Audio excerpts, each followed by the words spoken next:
Hello everyone. Today we'll discuss the first chapter of 11th Physics NCERT, that is Physical World. इसमें हम पढ़ेंगे physics के बारे में, फिजिक्स क्या चीज़ है, and we are going to discuss about various fundamental forces. हमारे पास 4 फंडामेंटल फोर्सेस है जिनके बारे में हम डिस्कस करेंगे, along with 2 conservation laws.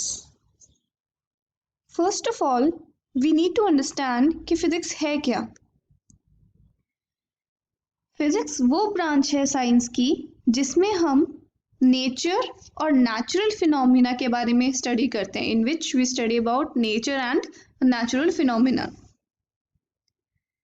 Now fundamental forces in nature कितनी हैं और वो कौन कौन सी हैं. हमारे पास नेचर में 4 फंडामेंटल फोर्सेस हैं, namely strong nuclear forces, electromagnetic force, weak nuclear force and gravitational force. इन चारों के बारे में हम एक एक करके डिस्कस करेंगे a few points. The first point says this force binds the nucleons inside nucleus. एक न्यूक्लियस के अंदर 2 तरह के पार्टिकल्स हमें पता होते हैं, न्यूट्रॉन्स और protons. So even when there are more than 1 proton, उस केस में भी वहां पर रिपल्शन नहीं होती. That nucleus is very strongly bound. ये जो न्यूक्लियॉन्स है आपस में बहुत स्ट्रांगली बाउंड होते हैं, and this binding is because of strong nuclear forces. Now the strong nuclear forces acts between proton proton, proton neutron and neutron neutron with the same strength. वो discriminate नहीं करती कि प्रोटॉन है या neutron है, सब पेयर्स में same strength होती है. Even though we know that proton proton might be repelling each other because of electrostatic repulsion, लेकिन उस केस में भी यहाँ पर न्यूक्लियस में प्रोटॉन प्रोटॉन के बीच में उतनी ही अट्रैक्शन है जितनी न्यूट्रॉन न्यूट्रॉन के बीच में है. इसका मतलब है this force is independent of the charge on nucleon. Nucleon पे कितना चार्ज है उस पर डिपेंड ही नहीं पड़ता. Strong nuclear forces are independent of that charge. ये जो फोर्स है डिपेंड करती है स्पिन और एंगुलर मोमेंटम पे, चार्ज पे डिपेंड नहीं करती. ये 2 उनकी क्वांटम नंबर्स बोलते हैं इनको, जिनको spin quantum number and angular quantum number. ये हम आगे की क्लासेस में, आगे की फर्दर क्लासेस में क्वांटम मैकेनिक्स में पढ़ेंगे कि स्पिन क्वांटम नंबर क्या होता है और angular quantum number, angular momentum quantum number क्या होता है. तो ये जो फोर्स है ये इन पे डिपेंड करती है, स्पिन पे और एंगुलर मोमेंटम पे. It does not depend upon the charge of nucleon. इस फोर्स की जो रेंज होती है वो बहुत कम होती है, लगभग 10⁻⁻15 मीटर. और ये जो रेंज है it is approximately the size of nucleus. हमारा जो न्यूक्लियस होता है उसके साइज की ही रेंज है. अगर हम उससे बाहर थोड़ा सा बड़ा हो जाता है न्यूक्लियस, तो ये स्ट्रॉन्ग न्यूक्लियर फोर्सेस धीरे धीरे वीक पड़नी शुरू हो जाती हैं. So in order that strong nuclear forces सच में स्ट्रॉन्ग हो, वो उनकी रेंज क्या होनी चाहिए, within the nucleus only, that is 10⁻⁻15 metre.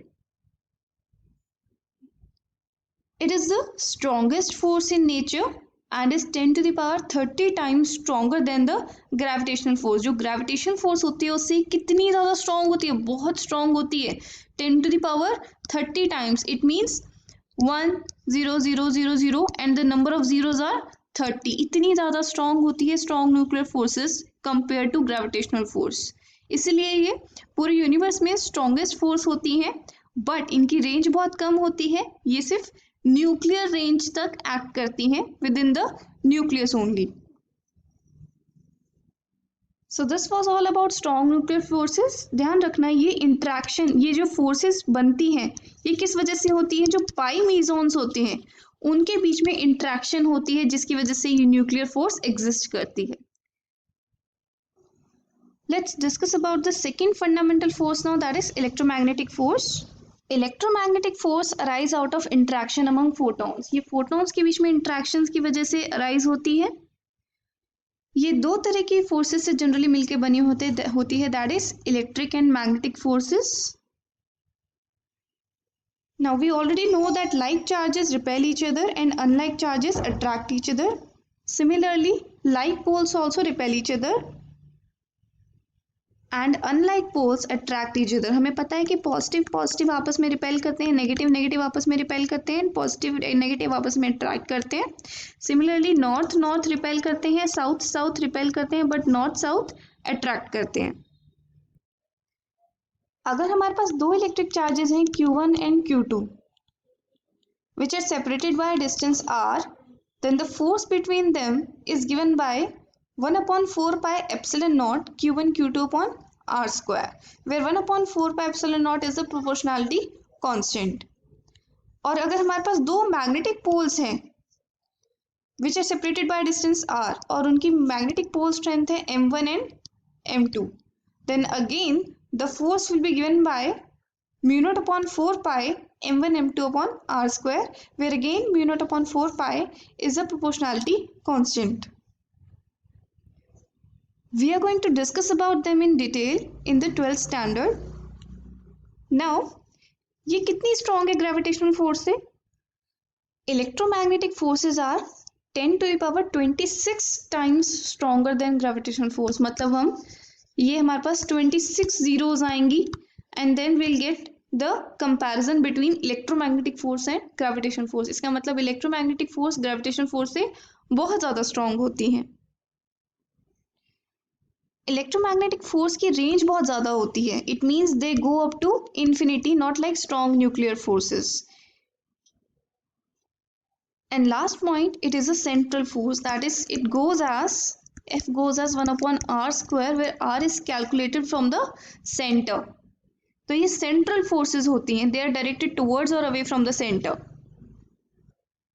So this was all about electromagnetic force. Let's discuss the third kind of force. Weak nuclear forces को हम वीक फोर्सेस भी बोलते हैं और ये अराइज होती हैं out of interaction between lepton lepton and lepton and pi म्यूजॉन.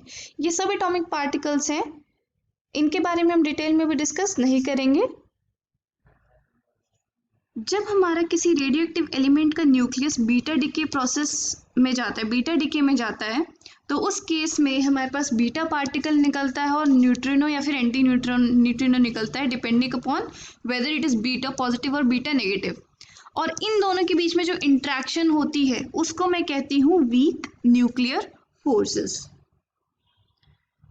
मैंने यहाँ पर इन दोनों से रिलेटेड रिएक्शंस लिखी हैं. जब हमारा न्यूट्रॉन प्रोटॉन में कन्वर्ट होता है, इन दैट केस हमारे पास एक बीटा माइनस पार्टिकल निकलता है अलॉन्ग विथ एंटी न्यूट्रिनो, और ये दोनों आपस में इंटरेक्ट करते हैं, तो उन फोर्सेस को हम बोलते हैं वीक न्यूक्लियर फोर्सेस. सिमिलरली हमारा प्रोटॉन जब न्यूट्रॉन में कन्वर्ट होता है, उस केस में हमारे पास बीटा पॉजिटिव पार्टिकल निकलता है along with neutrino, and in this case also in दोनों पार्टिकल्स के बीच में जो इंट्रैक्शन होती है that is because of weak nuclear forces, उनको हम बोलते हैं weak nuclear forces. Now कितनी रेंज तक इनको ऑब्जर्व किया जा सकता है? They can be observed till a range of 10 to the power minus 16 metre. इसका मतलब इनकी रेंज इलेक्ट्रोमैग्नेटिक फोर्सेस से बहुत कम है, but nuclear forces, strong nuclear forces से ज़्यादा है. वीक न्यूक्लियर फोर्सेस लगभग 10 to the power 28 times stronger होती हैं ग्रेविटेशनल फोर्सेस से. इसका मतलब ये काफ़ी स्ट्रॉन्ग फोर्सेस होती हैं. Although the name is weak, but still they are much more stronger than gravitational force. तो इसका मतलब अभी तक हमने जितनी भी फोर्सेस पढ़ी हैं वो बहुत ज़्यादा स्ट्रॉन्ग है ग्रेविटेशनल फोर्स से. It means gravitational force is the weakest force, not the weak nuclear forces. Sir सारी की सारी फंडामेंटल फोर्सेस में ग्रेविटेशनल फोर्स सबसे वीक फोर्स होती है. Now let's discuss the fourth fundamental force of nature, that is gravitational force. Now जो gravitational force होती है that arises because of gravitons. Gravitons के बीच में जो interaction होती है उसकी वजह से gravitational force arise होती है. Now what is the nature of this force? This is an attractive force. It is a force of attraction between two massive bodies in the universe. दो अगर massive bodies हैं universe में, ये उनके बीच में force of attraction है. It's an attractive force. Gravitational force का formula हम सब जानते हैं, that is G m1 m2 upon r square. It is directly proportional to the product of the two masses between which we are calculating the force and is inversely proportional to the square of distance between them. दो masses हैं m1 और m2 और इनके बीच में distance है r, तो ये product जितना ज़्यादा मास होगा दोनों का उतनी ही ज़्यादा फोर्स होगी, और जितना कम डिस्टेंस होगा उतनी ही ज़्यादा फोर्स होगी. This G is known as universal gravitational constant. This force acts on both the bodies with the same magnitude but in opposite direction. हमारे पास दो बॉडीज हैं जिनका मास है m1 और m2. नाउ एक तरफ फोर्स अट्रैक्टिव फोर्स जो m2 पे लगेगी that will be towards left, और जो m1 पे लगेगी that will be towards right, but दोनों का जो फोर्स है the magnitude of force will be same. जो हमारी ग्रेविटेशनल फोर्स होती है उसे सेंट्रल फोर्स होती है और कंजर्वेटिव फोर्स भी कह सकते हैं. मैंने बताया था सेंट्रल फोर्स क्या होती है. Conservative force means it is path independent. वो पाथ पे डिपेंड नहीं करती कि हम किस डायरेक्शन से, किस पाथ से हम एक ऑब्जेक्ट को दूसरी जगह लेकर जा रहे हैं. So this force is path independent, therefore it's a conservative force plus it is a central force. Now अगर हम इन चारों फोर्सेस के को कंपेयर करें, strong nuclear forces, electromagnetic forces, weak nuclear and gravitation, तो इनके ऑर्डर जो इनके स्ट्रेंथ का रेशियो होगा, this will be the ratio 10 to the power 39 is to 10 to the power 36 into 10 to the power 35 is to 10 to the power 1. So that's how we have compared the four forces and we can see that this is the order of their strength. सबसे ज़्यादा strength किसकी होती है? Strong nuclear force की. उसके बाद आती है electromagnetic force, then weak nuclear force, and then the weakest is gravitational force. In the next video, we are going to discuss about two conservation laws, that is conservation of energy and conservation of linear momentum. That's all for now. Have a good day.